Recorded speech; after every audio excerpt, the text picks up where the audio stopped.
You want to make sure when you... Open, quick, please.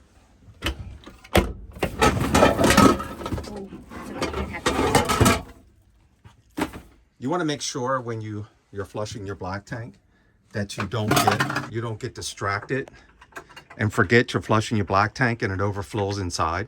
Yeah, and make your husband clean up, not you. I had to run outside. I was flushing the black tank. I was flushing it one more time, and I got distracted, and the water came up on the inside of the rig. So that's 2 already for me.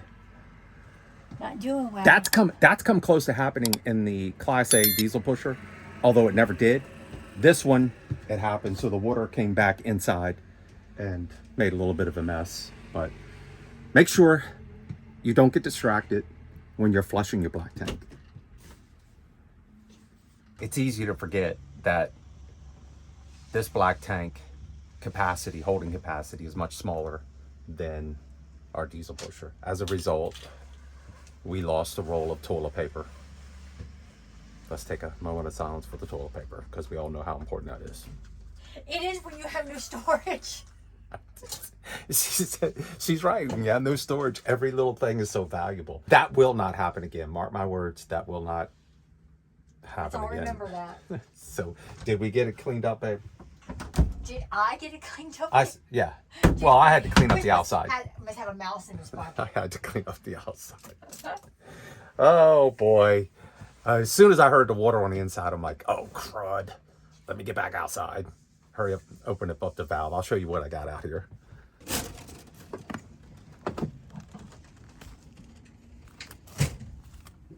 So, I bought the, I had to buy this flush system here. It works great, works fantastic, but I had this valve shut, and putting the water back into the black tank, I forgot to come out here and open it up, so we're okay now. Lesson learned. There's a little leakage going on out here, but I think that's gonna be fine. So, boy, I'm not getting off to a good start with this RV. Okay. Good morning. We are going to roll back into Acadia National Park today. This is fine. And do some hiking. It's supposed to be a beautiful day today. Yesterday was great, but we really didn't get a chance. It was crazy busy. So we're going to go in today and do some hiking, exploring the national park. Unfortunately, I don't think we're going to be able to do Cadillac Mountain, which is disappointing because there's no place for us to park the RV, and you cannot take anything over 21 foot up the road.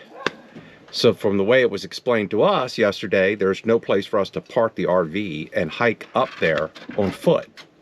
Now, maybe you guys know better than we do, but that's what we were told by the park ranger at the visitor center. Yes. So, but anyway, we'll head on over there today and let's see what happens.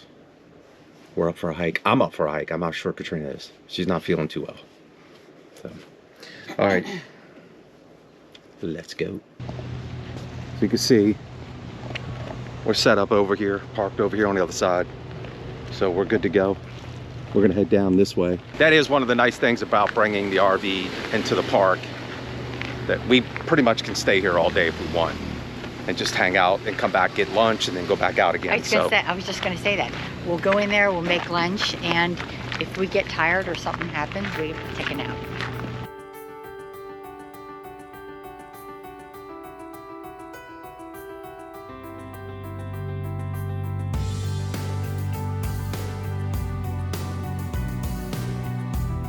Okay, she said it was about 3/10 of a mile up to the top, and then they recommend coming down the other trail once you get to the top.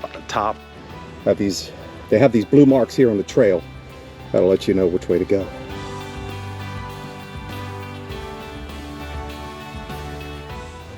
So if you can look up there, you can see the part of the trail towards the top.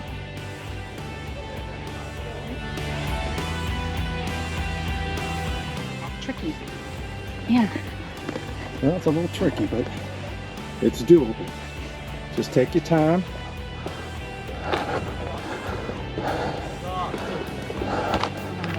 You got it, babe. Oh, look at that view. Look at the view, guys. It's beautiful, but Oh, it just makes it worth it. sure.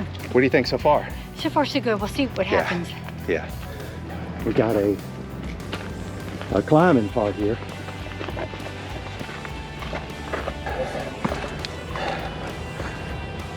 Oh yeah, piece of cake. Oh, piece of cake. You got it, babe? Need some help? Need me? Yeah. I'm here for you. It's like kids when we were on a jungle gym and stuff. Yeah, I'm too old for this shit. You're never too old.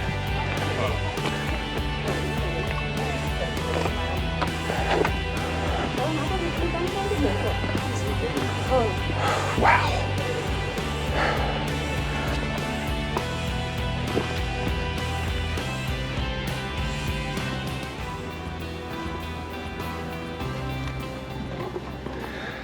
I would say if you're scared of heights, you may not want to do the trail. I think it's fairly safe, but it is rough and it is physically exhausting. It can be, or challenging. Physically challenging.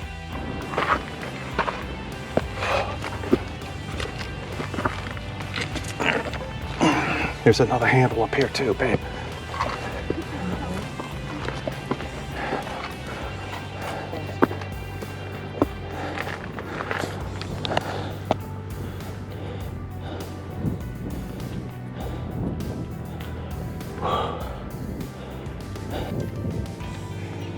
Okay, we made it. We made it. What'd you think? Obviously, I'm glad I did it, but there was one or two spots that were a little sketchy. Sketchy or scary? Sketchy, scary. Like so many other trails, the payoff is when you get to the top.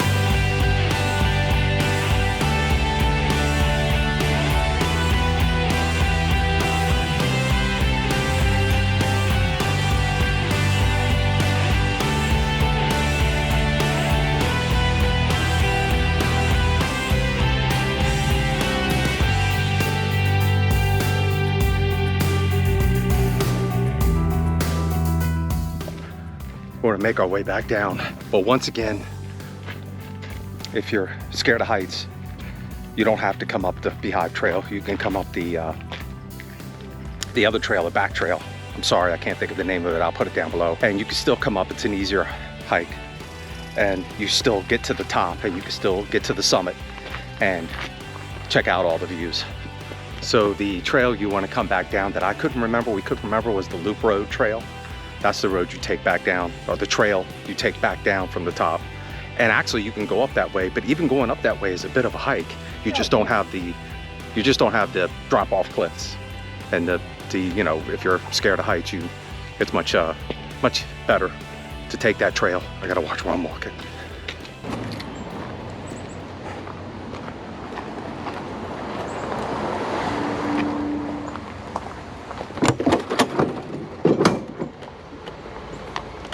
Whoa, it's hot in here. Oof. Okay. Wow.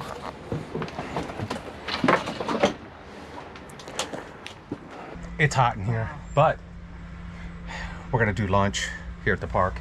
And this is one of the advantages Oh, this is great. to being able to take the RV into the national park. We're home. So we can sit here for a little bit, chill out, try to get some air flowing through here, and have lunch. It's one of the reasons why we wanted to get this size RV, because we're thinking, and we've mentioned this before, we're thinking about our trip next year, and this will allow us to do exactly what we're doing right now, that we're kind of going through a dry run, a practice run, if you will. So Katrina's going to make us lunch and we're going to hang out, and then hopefully maybe go to another area of the park later and see something. Hopefully.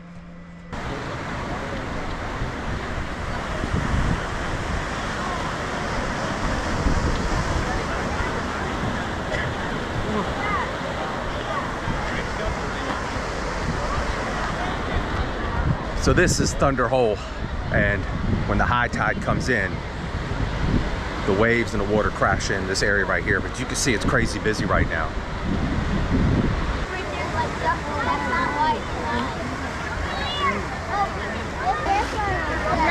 That can go down to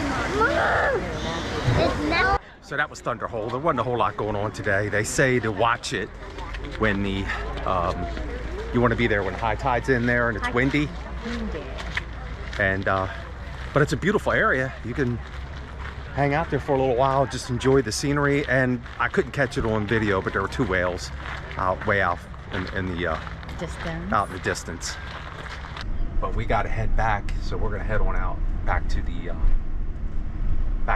campground. We're driving on 3 out, headed to the campground, and Katrina had to stop and get some firewood, and we were just look at here she goes.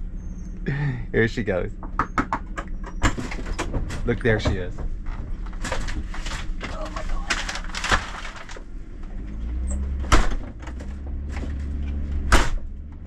The traffic is moving slow, and we noticed a fellow on the side of the road, I didn't have the camera going, was selling kindling for $3 for this big bag. And Katrina likes to have a little kindling when she starts the fire. She jumped out and grabbed a bag, and I kept slowly moving, and we knew that she could catch back up to us. So that bag you got, you made it all right? She was running down. I didn't have the camera. Look, I got $3. Look. That's back home. That'd be like $7, $8. Yeah, I didn't have the camera going, but she's running down the side of the road with a bag of like groceries, but it's a bag of kindling wood. She go, hey, hold on, I did not do that. I did not say hold on. And then I would stop, and she'd get ready to open up the door, and I'd step on the gas and go forward. Not true. But it was funny looking out the side view mirror, seeing her with this bag of kindling. Anyway, Yeah, she got do what you gotta do. She got it, and the fella was in his yard. In his garage, cutting it up. He was cutting some more. So you happy now? Yeah. Okay. Because after all, Katrina is the fire starter. And if you watch That's true. first season of RV Unplugged, you would know Katrina's the fire starter. Well, we are slowly getting acclimated or used to smaller spaces and traveling with this RV. How are you holding up? You seem to be doing okay. Awesome. We're in Timberlake Ridge RV. Timberland Acres. Timberland Acres, I'm sorry. We're at Timberland Acres. It's just outside of Acadia National Park. Well, I say just outside. It's about 15, 17 miles away. Mm-hmm. But it's just outside of the scope of the bus system. Something you may want to consider if you're coming to Acadia National Park, maybe find a RV spot that's within the bus system, just in case you want to use the bus system, because that, in our case, that would make a huge difference. Every time we go out, and we knew this, we have to break down. And so we're breaking down multiple times. The good thing about it is it's an easy process. It's not that difficult because there's really no leveling, no level jack, no slides. So the breakdown and hookup is fairly easy. Mm-hmm. Let me see if I can kind of show you. All right. So we had rain all day yesterday. So when it rains, I usually put the chairs down because water collects on them. But I'll show you the site real quick. Here we are.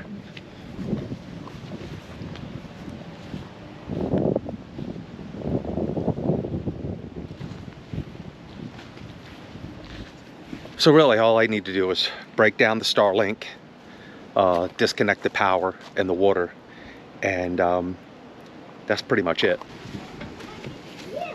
We'll just turn this off, turn that off. We'll turn off the power. I'll just take that out.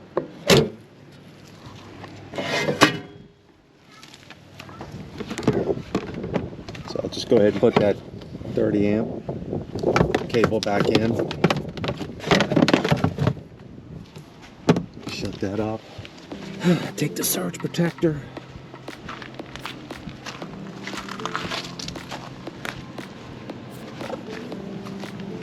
I'll just put the surge protector back in here, and I will wrap up the Starlink.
Okay, so that's pretty much the gist of it.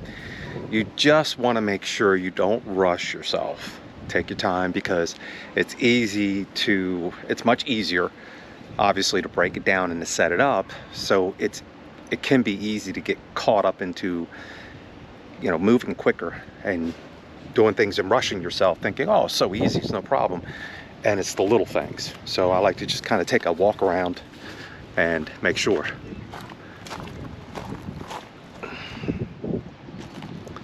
All right, and then usually Katrina takes care of the inside, make sure things are secure.